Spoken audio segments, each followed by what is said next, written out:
Assalamualaikum warahmatullahi wabarakatuh. Saya Kamarul Azwan, saya semester 5 dari kelas 02 pagi manajemen. Jadi di sini saya akan menjelaskan sedikit tentang ekonomi Islam di dalam mengambil kebijakan. Nah, sebelum itu kita harus mengetahui dulu apa itu ekonomi dan apa itu Islam. Jadi ekonomi itu adalah suatu ilmu untuk mencapai kesejahteraan bersama dengan memanfaatkan sumber daya yang ada. Nah, untuk Islamnya itu sendiri, Islam itu adalah suatu agama, ataupun Islam itu menjadi suatu anut ataupun ajaran yang dianut oleh masyarakat, apalagi khususnya menjadi mayoritas masyarakat Indonesia itu sendiri.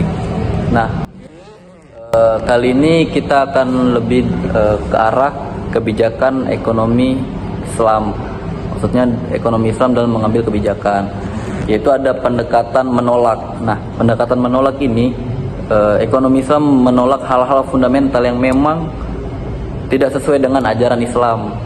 Ajaran ekonomi konvensional ataupun seperti contohnya ekonomi kapitalis, ekonomi liberal, ekonomi komunis, hal-hal yang ada yang mendasar di situ dan bertolak belakang dengan ekonomi Islam, maka harus ditolak secara keras oleh penganut ekonomi Islam. Yang kedua yaitu pendekatan memadukan. Jadi hal-hal yang memang ada kebaikan di antara ekonomi konvensional bisa dipadukan oleh ekonomi Islam. Jadi ekonomi Islam tidak semerta-merta semua dilibas habis, tidak boleh dipadukan oleh ekonomi Islam, tidak, tapi bisa dipadukan. Yang penting hal-hal tersebut tidak bertolak belakang oleh ekonomi Islam. Yang ketiga itu ada pendekatan menambah nilai. Nah, menambah nilai yaitu di sini maksudnya hal yang bermanfaat.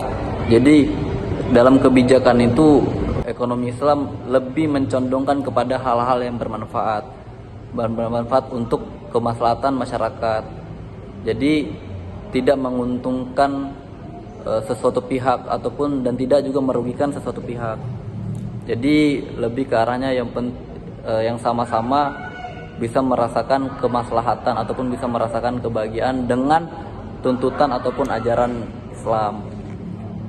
Selanjutnya yaitu dalam kebijakan ini kita harus mengerti dulu bagaimana dasar-dasar ekonomi Islam itu. Nah, dasar-dasar ekonomi Islam itu kan dia bercondong ataupun berfundamental kepada Al-Quran, hadis, dan juga perkataan-perkataan tabi'in ataupun ulama-ulama.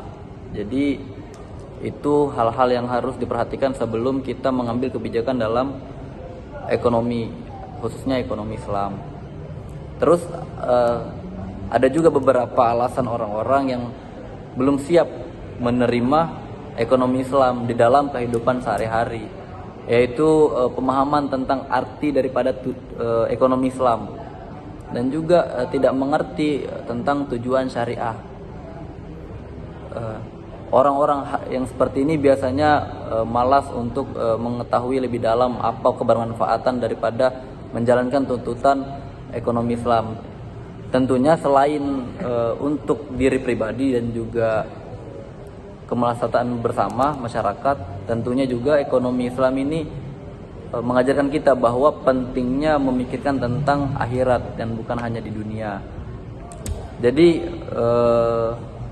itu juga masuk di poin kedua, yaitu faktor cinta dunia dan takut mati. Jadi di situ ketika kita cinta kepada dunia, maka kita akan menuruti hawa nafsu kita untuk bisa mendapatkan segala bentuk kepuasan diri dari segi ekonomi. Ya mungkin keuangan, aset, kepemilikan dan segala macam. Terus yang ketiga yaitu alasan orang banyak menolak tentang konsep ekonomi Islam, ya salah satunya adalah yang ketiga tentang pandangan secara parsial, pandangan Islam secara parsial. Maksudnya di sini yaitu pandangan orang terhadap ekonomi Islam masih tentang pandangannya orang-orang zaman-zaman dahulu, zaman-zaman parsial itu. Kenapa saya bilang seperti itu? Karena pada saat itu orang-orang Persia mungkin tidak senang dan tidak pro terhadap ekonomi Islam, sistem ekonomi Islam. Nah, faktor keempat lebih mencondong kepada Nusantara hari ini. Kenapa saya bilang Nusantara? Karena akibat daripada penjajahan Belanda yang cukup panjang menjadi juga salah satu faktor kenapa ekonomi Islam terus ditentang, karena Belanda pada saat itu memasuki Indonesia dengan sistem ekonominya Belanda, yaitu sistem ekonomi liberalisme. Pada saat itu Belanda memasuki Indonesia dengan sistem ekonominya yang memang bertolak belakang dengan ekonomi Islam yang kita ketahui. Selanjutnya yaitu ada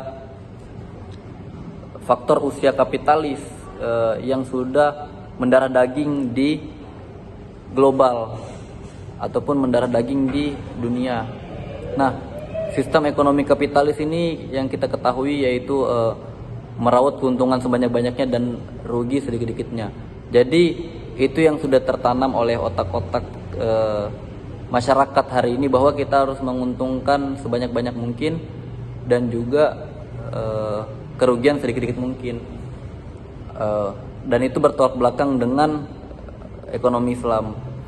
Karena apa saya bilang bertolak belakang? Karena di ekonomi Islam kita diajarkan untuk ketika kita mendapatkan keuntungan, maka kita harus sisihkan sebagian harta kita untuk yang membutuhkan, ataupun sering kita sebut yaitu sedekah. Dan juga faktor yang lain itu banyak, seperti radikalisme dalam Islam, terus isu-isu negatif di dalam Islam.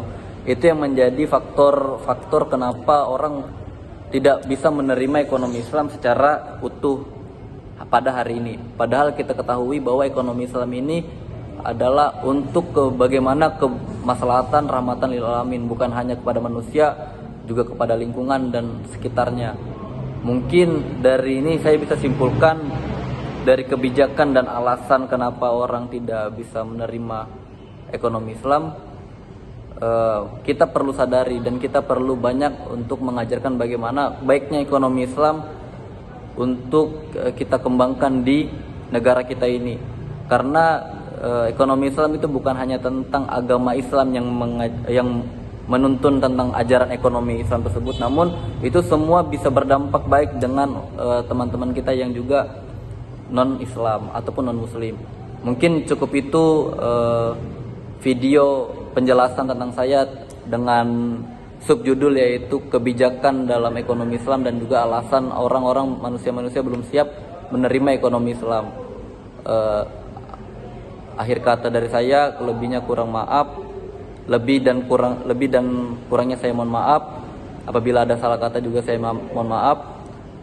Sesungguhnya kebaikan datangnya dari Tuhan dan kesalahan datangnya dari saya. Wabillahi taufiq wal hidayah. Wassalamualaikum warahmatullahi wabarakatuh.